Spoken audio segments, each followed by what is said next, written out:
Bismillahirrahmanirrahim. Assalamualaikum warahmatullahi wabarakatuh. Alhamdulillahilladzi ja'ala Indonesia dawlatan mustaqillah bi anwa'il 'adatil mukhtalifah. ولذلك أوجب الأخوة أشهد أن لا إله إلا الله وأشهد أن محمدا رسول الله اللهم صل على سيدنا محمد وعلى آله وأصحابه أجمعين أما بعد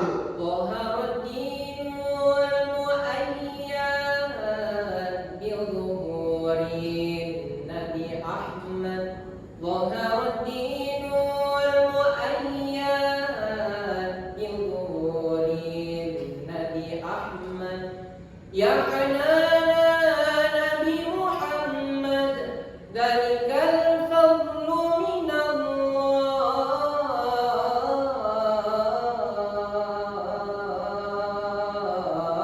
Allah, Dewan Hakim yang kami muliakan, hadirin sebangsa dan setanah air yang kami banggakan. Mahatma Gandhi adalah salah seorang tokoh revolusioner dunia, pernah memperingatkan kita tentang salah satu dari 7 dosa sosial yang paling fatal. Di antaranya ialah education without character, pendidikan tanpa karakter. Bahkan hadirin, pendidikan ini telah lama didengungkan oleh Bapak Pandita pendidikan kita, yakni Ki Hajar Dewantara, dengan pendidikan yang berpilar kepada cipta, rasa dan karsa, bermakna bahwa pendidikan tidaklah sekedar memberikan ilmu pengetahuan saja, tetapi juga mengasah efek moral sehingga menghasilkan kerja bagi kepentingan umat manusia, termasuk di dalamnya tentang kehidupan dalam berumah tangga. Oleh karena itu hadirin, almarhum Syekh Yusuf Al-Qaradawi di dalam bukunya Ummatuna Baina Qardaini mengatakan, di antara buah kebangkitan yang paling manis dan yang paling gembira adalah kembalinya para pemuda kepada ajaran agama untuk berperan demi memajukan umat pada saat sekarang ini. Namun hadirin, ketika kita melihat kondisi pemuda kita di saat sekarang ini, begitu banyak di antara mereka yang terseret, bahkan tenggelam, dihantam gelombang globalisasi. Mereka tertipu akan gemerlapnya duniawi, mempertontonkan aurat bersimbolkan dari masa kini, dan melakukan penyimpangan moral dengan mengatasnamakan hak asasi. Kondisi inilah hadirin yang menyebabkan dekadensi moral bangsa Indonesia silih berganti.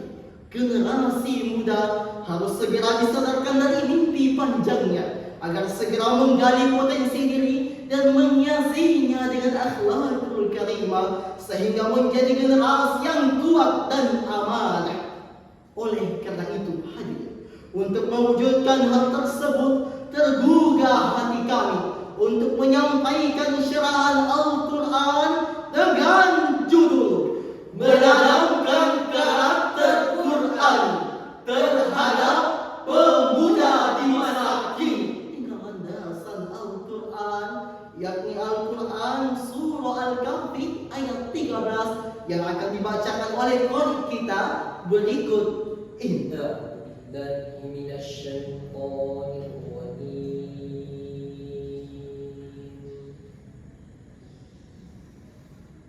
Bismillahirrahmanirrahim.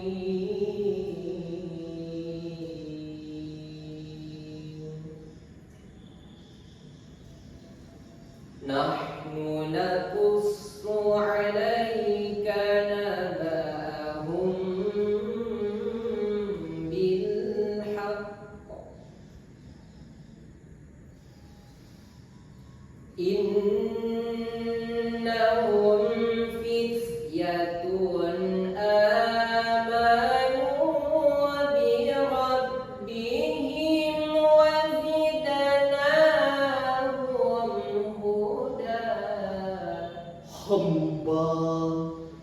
berlindung di bawah naungan-Mu ya Allah,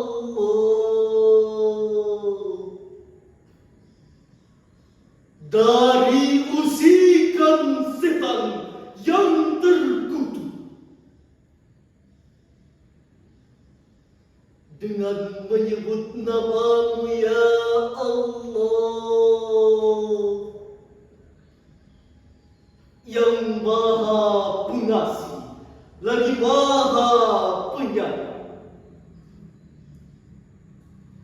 Kami kisahkan kepadamu ya Muhammad cerita ini dengan benar. Sesungguhnya mereka adalah pemuda-pemuda yang beriman kepada Tuhan mereka. Dan tambahkan pula kepada mereka petunjuk. Ma'asyiral muslimin rahimakumullah. Al-Imam Ali As-Sabuni dalam kitabnya Sufratut Tafasir juz 23 jilid 3 halaman 313 sebelah kiri bagian atas, beliau menjelaskan bahwa ayat tersebut merupakan khubariyah al-ilahiyah atau suatu berita dari Allah Subhanahu wa Ta'ala. Isi beritanya adalah tentang pemuda Ashabul Kahfi. Ashabul Kahfi dapat kita jadikan uswah, terutama bagi remaja dan pemuda selaku generasi penerus bangsa. Lantas hadirin, mengapa Imam Ali As-Sabuni mengatakan demikian? Dikarenakan di zaman sekarang ini begitu banyak pemuda kita yang berilmu tinggi tetapi tidak berkarakter terpuji, dikarenakan tidak berpegang teguh terhadap kitab suci. Apalagi hadirin, begitu banyak pemuda kita yang berwawasan luas, Fisiknya tangkas tetapi tidak kuat. hatinya culas, jiwanya luas, pergaulannya bebas. Hal inilah hadirin yang akan membuat negeri kita akan mudah tergilas, tertindas, bahkan kandas, dikarenakan tidak ada lagi sifat Al-Quran yang berbekas. Sehingga apa hadirin? Sehingga melemahkan fisiknya, menumpulkan intelektualitasnya, dan meruntuhkan keimanannya. Tidak jarang hadirin kita temui sosok pemuda yang bermabuk-mabukan, urat-urakan dengan bergaya selengekan. Kerjanya hanya nongkrong di persimpangan jalan, hidupnya tanpa arah dan tujuan. Yang penting apa hadirin? Yang penting perutnya kenyang bisa makan. Sering kita juga temui hadirin sosok pemudi yang memakai pakaian bikini alias you can see. Dengan alasan apa? Dengan alasan gaya tren masa kini. Bergaya bagaikan selebriti, berjalan lenggak-lenggok kanan dan kiri, memakai lipstik tebalnya 2 inci. Dia sangka cantik seperti bidadari, padahal apa hadirin? Padahal milik wanita yang sedang frustasi. Betul hadirin?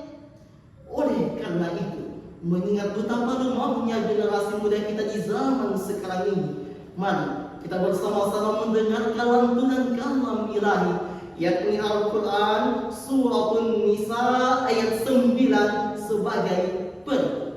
وَلْيَخْشَى الَّذِينَ لَوْ تَرَكُوا مِنْ خَلْفِهِمْ ذُرِّيَّةً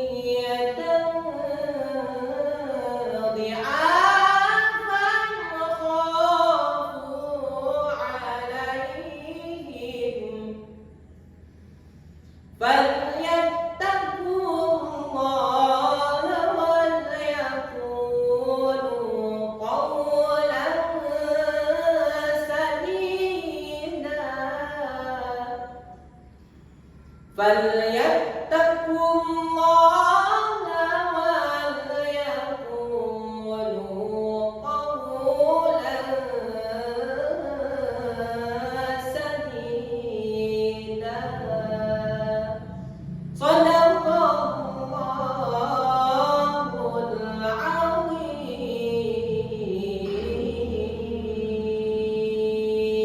Dan hendaklah takut kepada Allah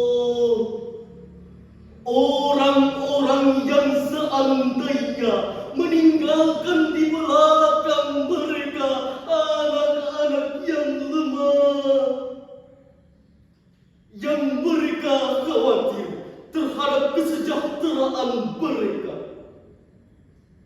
Oleh sebab itu, hendaklah mereka bertakwa kepada Allah, dan hendaklah mereka mengucapkan perkataan yang benar. Maha benar Allah, lagi maha agung atas segala firman-Nya. Ma'asyiral muslimin rahimakumullah. Ayat tersebut diawali dengan kata wal yakhsha yang merupakan sifat amil. Kaidah usul fikih mengatakan al-aslu fil amri lil wujub. Pada asalnya setiap perintah menunjukkan kewajiban. Oleh karena itu, wajib kepada saya, saudara, dan kita semua untuk tidak meninggalkan generasi yang lemah.